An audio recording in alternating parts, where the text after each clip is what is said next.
гэтыя спадары, яны нават не ўяўляюць, якой колькасці людзей яны кінулі выклік і абразілі іх. І вось хацелось бы мне, канешне, умоўна па-пацанску адказаць гэтаму Гігіну. Але ж все ж таки мы культурныя людзі, мы на тэлебачанні і тым больш Рыгор Заронак сам задаваўся пытанням: вы думаеце, мы дэбілы? І вось нашыя гледачы ў YouTube-трансляцыі пішуць, што так, сапраўды, вы дэбілы.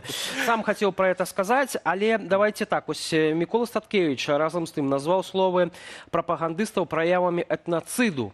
Ці вы пагадзіліся вось такім... Безумоўна, безумоўна. І, ведаеце, мы зараз шмат звяртаем увагі, мы кажам, што яны адказваюць за 20-й год грамадствам. І гэтыя працэсы, все вось гэтай русіфікацыі, гэтага этнацыду пачаліся раней значна. І гэта толькі прасяк. Мы папросту... І вось я бы хацеў зрабіць акцэнт на тое, што грамадства наша, беларускае свядомае, мы памылкова рэагуем на все гэты выпады. Папросту гэта тое, што яны робяць, гэта мае шырокі резонанс, напрыклад, так? А тое, што робім мы, так як у нас магчымасці абмежаваны, мы не заўважаем заўсёды, як гэта бывае. І хочу сказаць, што в гэтай гульне вось зараз умоўна Азарёнак, Гігін і наша беларускае грамадства, наш крок был першы ў гэтым дадзены момант.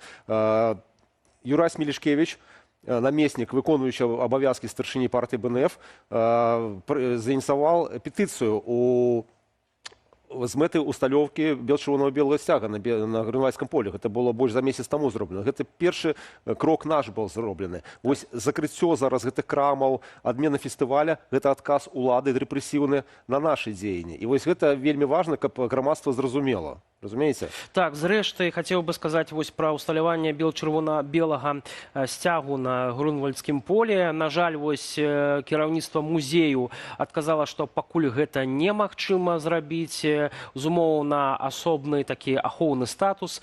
Давайте паслухаем, як адрэагаваў на гэта Павел Латушка, і пазней вернемся да нашай размовы.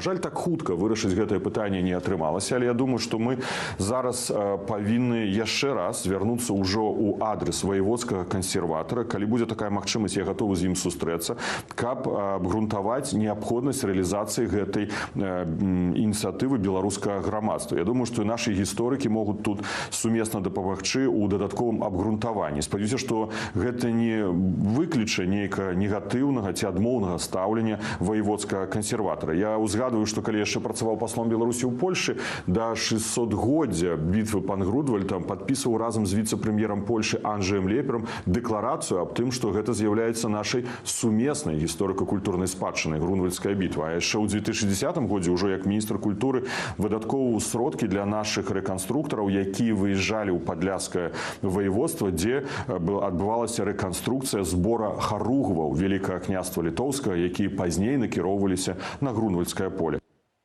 Ну, зразумела, што ўлады баяцца харугваў, там распачалі кучу розных крымінальных справаў, а што рыцарскія клубы, чым яны перашкаджаюць, вось, на ваш погляд?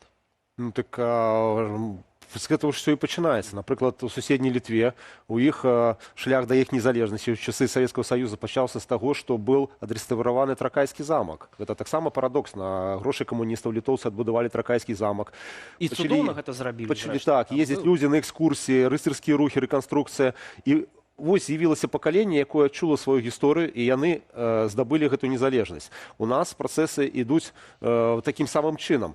Толькі адзінае, што так як наша гістарыяграфія спазнілася з-за таго, што незалежнасць мы атрымалі значна пазней, чым суседзі, нам весь час прыходзіцца на навуковым узроўні даказваць тое, што мы існавалі ў гэтай прасторы еўрапейскай, тое, што мы маем дачынення.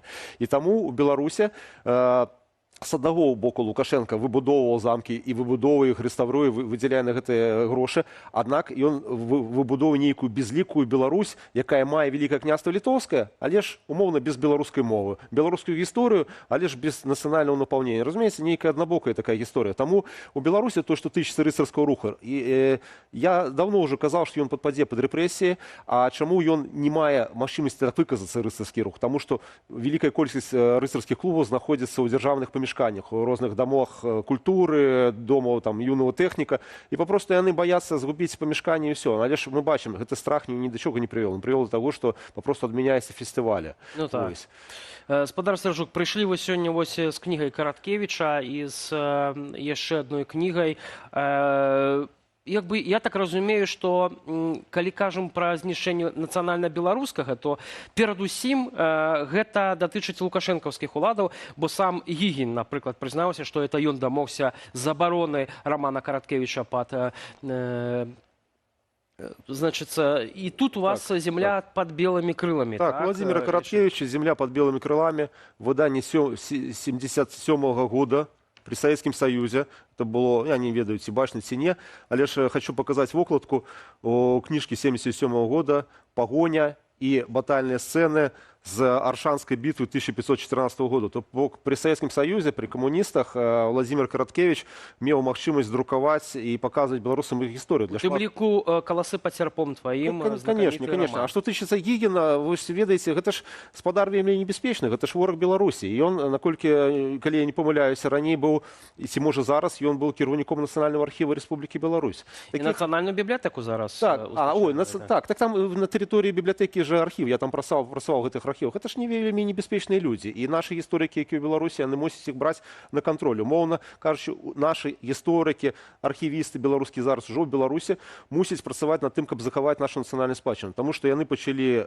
з кніг, яны пачнуць з архіваў, будуць працягваць. Атрымоўваюцца проста лукашэнкаўскія ўлады ставяць на чале розных нацыянальна арыентаваных інстытуцый, людзей, якія хочуць знішчыць гэтыя інстытуцыі. Адыёзных такіх гаспадароў ставіць. І я да чаго кажу, што гэта не толькі зараз пачалося. Весь час, за час кіравання Лукашэнкі гэтыя працэсы ішлі. Яны крыху замедлілись пасля 2014-2015 года, пасля акупацыі Крыма. Калі Пуцін акупаваў Крым, Лукашенко вельмі спужаўся. Я просто ведаю, як беларускамоўны чалавек, я бачу, як змяняецца стаўленне ў грамадстве да беларускай мовы. І за гэты час змянілася. Мы прыйшлі до 2020 года, і все.